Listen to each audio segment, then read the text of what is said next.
खरं तर राष्ट्रीय कर्तव्य बजावण्यासाठी तुम्ही अत्यंत पहाटे इकडे आलायत आणि हो. न चुकता येता काय आत्ताची पहिली प्रतिक्रिया आहे? नाही, मी इतक्या पहाटे पहिल्यांदा आले आणि पुण्यात जरा थंडी जाणवायला लागली. तुम्ही सगळे सुद्धा स्वेटर आणि जॅकेट, कोट्स वगैरे घेऊन आता एकतर इतक्या पहाटे येण्याची माझी पहिलीच वेळ आहे.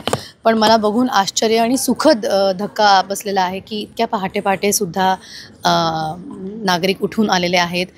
ज्येष्ठ नागरिक असतील आणि काही तरुण पिढीची पण लोकं मला दिसत आहेत. तर हे चांगलं चिन्ह आहे की पहाटे उठून लोकं मतदानासाठी येतात. खरं तर मला असं वाटलं होतं की आपण पहाटे आलो की आपल्याला गर्दी मिळणार नाही, पटकन आपण काम करून आपलं मतदान देऊन पुढे जाऊ शकू.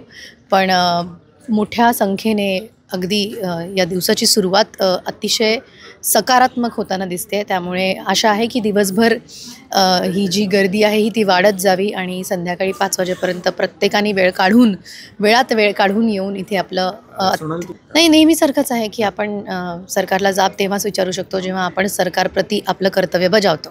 त्यामुळे प्रत्येकाने या आणि मतदान नक्की करा. विचार करून मतदान करा. मला माहिती आहे की यंदा अत्यंत अवघड अशी निवड आहे, परिस्थिती थोडीशी कॉम्प्लिकेटेड आहे. पण त्यातही चर्चा करा घरच्यांची, सुजाण नागरिकांची आणि विचारपूर्वक येऊन आपलं मतदान नक्की करा. सोनल, काय सांगाल, काय अपेक्षेने यावेळेस मतदान केलंय? खरं तर गोंधळ प्रत्येकाच्या मनात आहे. त्यामुळे जरा सगळेच संभ्रमित आहेत काय परिस्थिती होणार आहे. पण पक्ष कोणताही असो, विचारधारा कोणतीही असो, आपल्या विकास कामासाठी, आपल्या नागरिकांसाठी जे प्रामाणिकपणे काम करत आहेत त्यांनी इथून पुढे येऊन सत्ता हातात घ्यावी आणि शक्यतो आमच्या अपेक्षांवरती पुरे उतरा.